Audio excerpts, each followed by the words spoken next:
This is Sands of Aura, an open-world action RPG that just recently came into early access. It promises a large and interesting open world to explore, some fun characters to meet, a home base to slowly upgrade and fix, and a relatively difficult but varied combat system.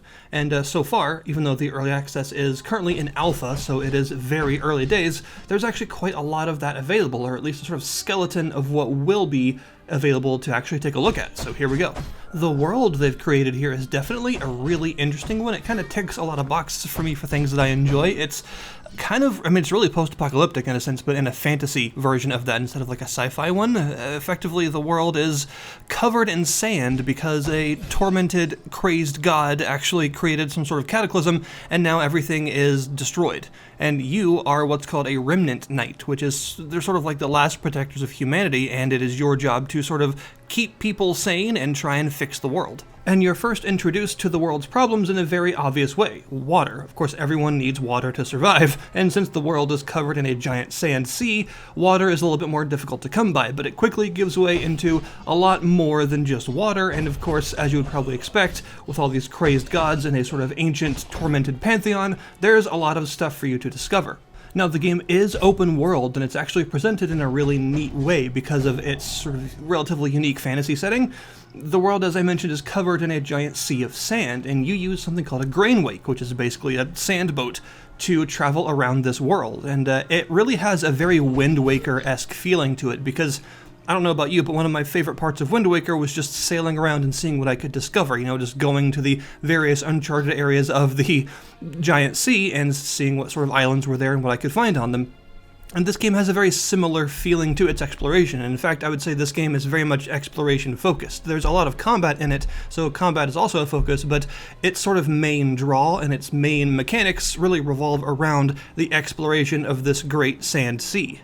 This also means that although you're given obvious direction as to where you need to be going, even from the beginning, there's quite a lot of freedom for you to just sort of set off in a random direction and see what you can find, which is one of my personal favorite things to do, so I'm very much in terms of how this game presents its exploration. I think it's actually probably its main selling point, honestly, or it will be once more of the map is finished. I think its exploration is definitely its most well-developed point because of how much stuff there is to find, and it's actually quite interesting to uncover this stuff because it's odd to explore a giant sea of sand. Not many games allow you to do that, so it does have a bit of a unique sort of alien fantasy setting to it. And just exploring around this huge sea, you see all sorts of crazy stuff poking out, and it makes you just want to go and see what it is. It does have that see a thing in the distance and go to it just to see what it is feeling that games like Wind Waker and similar sort of exploration-focused, I guess, RPGs technically actually have. And the game's visual style definitely does help with this. It's relatively glowy and kind of desaturated a little bit, and it gives these areas a really interesting appearance. They're like big towers like jutting out of the sand, and like vertical cities sort of set up and big like floating spires with all these little crystal bits floating around them and stuff. It's a really neat, pretty striking visual presentation that helps you want to just go and explore these places and see what they are every time you see them. But, of course, the Grain Wake gameplay is only half of what you'll be doing. The other half is going to be on foot, actually exploring these places, and this is where the combat comes in. The first thing is that the game does use this like pseudo-isometric, I know it's 3D, but still it's what we generally call it, a sort of top-down camera system, which might be a little bit strange for you because this isn't usual for this sort of game, but that's what this game uses, and it uses it relatively well because of the art style helps by giving you a nice sort of panorama of the area around you. But the combat is focused on this fighting style system, which is actually a really cool idea because it adds a lot of variety to the combat. Every weapon is forged from 4 separate parts, the first 2 being required, and the latter 2 being sort of extra bonus things that add passive abilities to the weapon. And you can make these yourself as well as just find them, and it's pretty neat because the way that they're put together is from just disparate parts that combine to make a specific weapon depending on what you're using. So for instance, the fighting style determines the various attacks that you'll be using, the animations and stuff, and the fighting styles range from, say, one-handed sword or two-handed sword to glaive, one- and two-handed polearm style weapons, dual wield shield, that sort of thing. And the second part is the actual blade, so a greatsword blade or an axe blade or a mace head, all that. And when you combine those two things, you get a specific type of weapon. So for instance, if you combine a two-handed polearm with a dagger blade, then you get a spear, but if you combine it with a greatsword, then you get a lance. Or if you combine a glaive with an axe, you get a bardiche. So this means you can wield anything from giant, slow, heavy-hitting fan blades to quick, dual-wielding maces, or pretty much whatever you want, just by combining these two aspects in your weapons to create the fighting style that you want to use. And the other two parts are the bonus parts that you don't need, but that add extra passives to your weapon, one of which is the pommel, where you might find something like, say, the Poisoner's Pommel, which does exactly what you would think. And the second part is the codex, which seems to determine the sort of style that the weapon is made in. And these are very powerful passives, but they're quite rare to come across, so you have to explore quite a bit to find them. The one that I found first was one that added a stacking armor debuff to each hit, making the enemy take sort of amplified damage as the combo continued. In combat, you can use a sort of basic attack that will differ depending on what fighting style that you've chosen, but it will be a relatively lengthy combo of basic attacks. And as you hit the enemy with this, you'll build up that purple gauge in the bottom of the screen there. That is your corruption gauge, and once this reaches a certain threshold, you can use it to use a special attack. Every fighting style has a different special attack, but they're all very powerful. The two-handed sort of halberd style is like a dash forward that pierces through all the enemies in the way and does huge damage. The swords is like a sort of demon fang style, like crawl along the ground projectile, sort of sword beam thing that's really fun. The glaive actually does a 360-degree like tornado slash around you that's good for clearing rabble enemies from all around you. So yeah, the special attacks are very powerful. You can use this corruption when it's only about a quarter of the way full, but the more full it is, the more powerful the attack will be. It uses the whole gauge when you use it, no matter how much you have, but extra bits of the gauge just add to the damage. And when you hit with your special attack, those little white pips at the top of that stuff at the bottom of the screen there will light up. These are spellblade points. One thing you can do is you can find elemental gems as loot around the world, and you can actually slot one of these gems into your chosen weapon. You can equip 2 weapons at a time. And these gems will give you these spellblade powers. Once you have some of these pips lit up, you can press the spellblade button to prep one of them, and then your next action, depending on what it is, will consume that point to do something extra. Usually they can augment your basic attack, your special attack, your dash, and your block, because you have a block that also has a parry window. The fire gem will, for instance, make your dash leave a wall of flame that does damage over time to anything in it, whereas the lightning gem turns your dash into a farther reaching, really fast sort of lightning bolt dash that hurts everything between you and where you land. You can use the fire gem to augment your basic attack with the damage over time ignition effect, or say use the frost gem to make it slow enemies down or even freeze them in place. So this adds quite a bit of extra functionality to the combat, you could say, and you can even press the spellblade button multiple times to queue up multiple of these points in a row to sort of create your own combo of effects, which is pretty cool. You'll also find various armor pieces sitting around, and it seems that every piece of armor also belongs to a set, that you get set bonuses for 2 and 4 pieces equipped, and every piece of armor can also have runes put into it. Runes are, as you would expect, sort of passive bonuses that you can find from treasure chests and enemy drops and things like that, and slot them into your armor to improve yourself.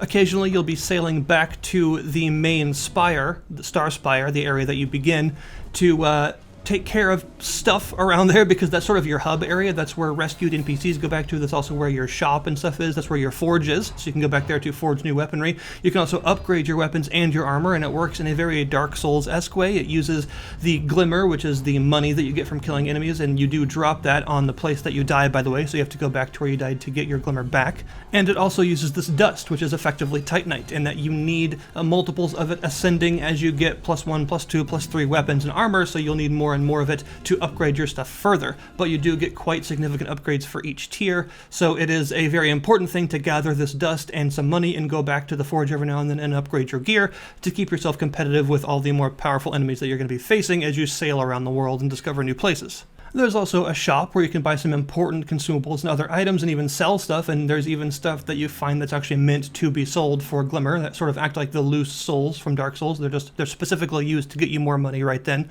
And there's also some other services that you'll unlock as you complete story missions and side quests and things and get new NPCs on your side. So there can be things like a rune forge dude that can actually detach runes from armor, so you can put new, updated, more powerful runes in there when you find them and stuff like that. So you can can keep your armor competitive. And there's some other services too, like the brewer dude, the sort of barkeep. You can find him various recipes for new drinks, and you can actually take these drinks with you as consumables, and each one has some very potent effects, but oftentimes also some potent drawbacks that makes them useful in specific situations, but they can actually make quite a difference, especially in boss fights and things, because the buffs they give you are pretty huge, as long as you can handle the debuffs as well. Oh, and by the way, I should also mention that you do have a sort of Estus-like healing system. You've probably noticed that already, but you have those bells. You have a limited number of charges that you can use these bells for, and they heal you when you use them, although they take a second to be used, and you recharge your bell uses every time you go back to this game's version of a bonfire, which is a very large bell that will respawn all the enemies, but heal you back to full health and give you all your charges back. So I think it's a really interesting concept. I think it's a pretty enjoyable game, although it does have some problems. So let's talk about, the fact that it's an alpha, of course, so it's very much unfinished, and some of the issues that I think that need to be resolved. The most pressing issue for me right now is the fact that your animations are kind of weird. The player has very long animations for their attacks. Some button presses actually attack multiple times per button press as well, depending on the fighting style that you're using, which makes them even longer. There's a very long wind up between pressing the button and actually attacking the first time, and quite a long wind down between stopping pressing the button and actually being able to do anything other than attack. And you cannot seem to cancel out of these animations with a dash, which is sort of a big problem, because the overall combat of the game seems to favor aggression and high speed, especially in boss fights and things. It seems that you need to be very mobile and very much moving all the time, but the way that the animations work kind of fights against that, because it makes it so once you start attacking, you're sort of grounded in place for an overly long period of time and you can't do anything else. And I feel that that needs to be addressed a little bit, because it makes the combat feel more clunky than it needs to, since it means everything feels a lot slower than it actually is. It seems like the enemies are much faster than you, not because they actually are, but because you're locked into your attacks for a very long period of time every time you press the button, and you can't cancel out of them. I think the balance needs a little bit of work too, but this is honestly not a huge deal because it is an alpha, and I'm guessing there's a lot of stuff that's not currently in the game yet, but still, it's something that I feel the need to mention, because right now, even though there are a lot of different places for you to explore, only a couple of them are actually viable for you to go to. The rest of them have enemies that are so insanely strong that they can basically one or two shot you, and you will never be able to kill them in time because they take so many hits and they don't flinch. So even though there are a lot of other areas that you could theoretically go to, only like 2 or 3 of the areas available are actually possible for your character right now, and it feels like hopefully that's not the way the balance is in the full game, because that would make this game extremely grindy, because that would mean that the difference between like Area 1 and Area 2 is so massive that you have to grind for a while in Area 1 to actually be able to survive Area 2, and then by the time you complete Area 2 and move on to Area 3, you're gonna have to do that again.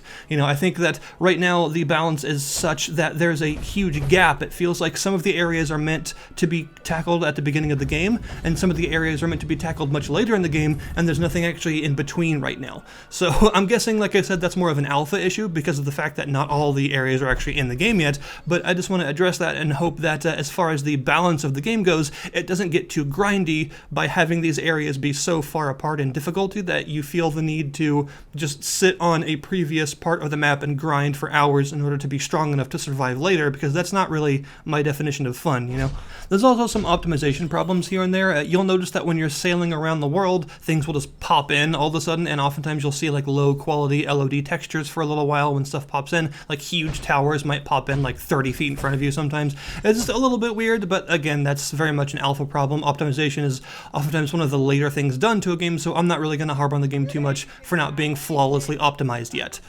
But I think overall Sands of Aura is a game to keep an eye on. I think it is maybe a bit expensive right now for how much it offers, but it is something that you should probably wishlist if you're at all interested in like open world RPGs like this, because it's got a really genuinely interesting world and some fun combat. And although it is occasionally frustrating because of its very weird difficulty balance and the fact that the controls sometimes feel a bit less responsive than they should, these are all very solvable problems, and I think it's a very promising title, so I look forward to keeping an eye on it and updating you guys later when there's more available. So thank you guys very much for watching. The link to this game's Steam page is in the description below this video, and I'll see you next time.